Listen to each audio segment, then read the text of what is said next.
Hi guys, magandang tanghali guys. Ito guys, at kami ay umalis. Sa gitna ng kaulanan, kami ay lalayas guys. Pupunta po kami doon sa ano po guys, doon banda sa Moring Gaya-Gaya. Gaya-Gaya yun, di ba? Titingin kami doon ng mga Christmas light. Hindi, parang ano ba yung titingnan natin doon? Yung mga reindeer na Christmas decor. Pang Christmas decor at saka kung may ano yung ano nga yung may ano ho Santa Claus. Si Santa Claus guys. Tingin kami doon. Pasensya na kayo guys sa vlog ko ha. Wala po yun guys yung Thailand na yun guys. Thailand Muson po yun. Pero nawa someday makakapunta talaga ako ng Thailand kasi gustong-gusto ko po yung lugar na yun. Gusto ko talaga makakapunta doon. Alam ko makakapunta ako doon someday. Hindi man ngayon, sa sunod na taon o sa sunod na taon. Diba? At alam ko marami kaming pupunta doon. Shout out dyan sa mga kasamahan ko na pupunta doon. Hindi ko na muna kayo babanggitin kasi yung iba sa inyo wala pang passport.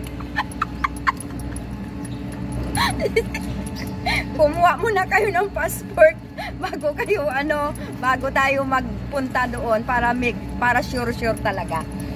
Okay guys, sige, talaga maingay. Dito kami lagi dumadaan sa maingay na place na ito. Ayan, sige, may itatanong ako sa inyo.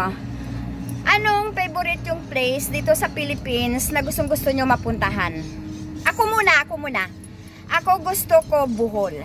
Kasi alam mo kung bakit. Siyempre may kamag-anak kami sa Bohol. At gusto ko yung lugar na yon. Parang kasi parang in Cebu, bandang Cebu din po yon. Parang nakita ko kasi yung lugar nila, yung parang kung sabagay tahimik, saan naman tahimik. Pero maganda talaga. Yun lang masasabi ko, maganda kasi syempre hindi pa naman ako nakarating doon, di ba? Para sa akin at pangarap ko na mapuntahan dito sa Philippines ay yung Bohol. Ikaw, Rose? Sa Mega Mall, yung sa biking. Kainan naman yun, mamaya na yun. Yung ano nga, yung pasyalan. Yung magandang Palawan, kasi maganda doon. Sa Palawan. Bakit? Anong nagustuhan mo sa Palawan? Yung tubig, saka yung mga tubig? Tsaka? Saka yung bato-bato doon. Mga bato-bato. Yun ang gusto mo sa Palawan. Ikaw, Nak, anong gusto mo? Siyempre Palawan din. Palawan, same kayo. Oo nga kasi, di ba, yung OPA. Di ba? Oy. Ayan.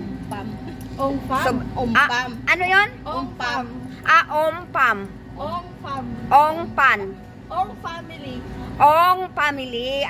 Hindi, mali naman. Opa naman ang sinabi ko. Ong family pala guys. Diyos ko, ang ganda ng vlog nila guys. Pa-adventure lang talaga sila. Ong family, isama nyo naman ako sa vlog. Shout out naman sa inyo. Grabe na po talaga kayo guys. Kayo na talaga. Super rich yun talaga. At kayo ay nag-adventure kung saan-saan. Napakasimple lang po talaga ng inyong adventure.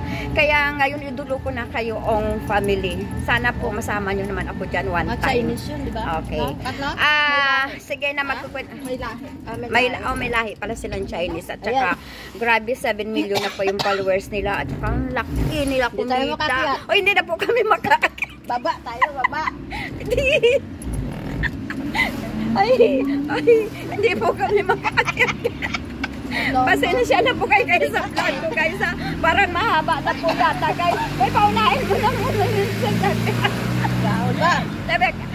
Ang igay talaga ng vlog ko guys. Yun lang po guys. Puputulin ko na yung vlog ko kasi nga syempre haba na po ito guys. Basta yun yung pupuntahan namin na lugar dito sa Philippines. Yung Bohol, dalawa yung Palawan. At saka yung sa kainan naman siguro sa Marine Biking sa Mega Mall. Nakapunta na rin kami doon pero gusto ko yung biking doon sa MOA kasi doon parang marami mapagpipilian guys. Pero sabi ko sa kanila, KKB lang po tayo at sagot ko lang po yung Grab. Pero doon sa kain, hindi ko na po sagot kasi ang mahal. Thank you guys. Pasensya na po kayo sa vlog ko. Medyo maingay. At saka syempre minsan, kailangan din po sa buhay natin yung hindi tayo seryoso. Maging happy po tayo. Kung may manonood mas sa vlog ko, thank you. Pag wala man, thank you pa rin. Basta maraming salamat po sa nanonood ng mga vlog ko, ng video ko sa Facebook. Kasi sa Facebook lang po ako nag-upload. Pero kung try nyo rin puntahan yung YouTube ko, okay lang din po. Salamat sa inyo kasi hindi ko man kayo kilala. Pinapanood nyo po yung aking video na wala naman po talagang kabuluhan at puro katatawanan at puro kapapraningan yung aming ginagawa. Ngayon guys, hindi kami pupunta ng Thailand. Pupunta kami ng Canada, Ingaya-Gaya. Yun yung pupuntahan namin guys. Okay guys, thank you guys. Mag-ingat tayo sa maghapon at wala muna akong isa shoutout kasi syempre wala lang. Tayo ko na sa inyo, mag-ingat po tayo sa buong maghapon. Have a nice day na maulan. Bye!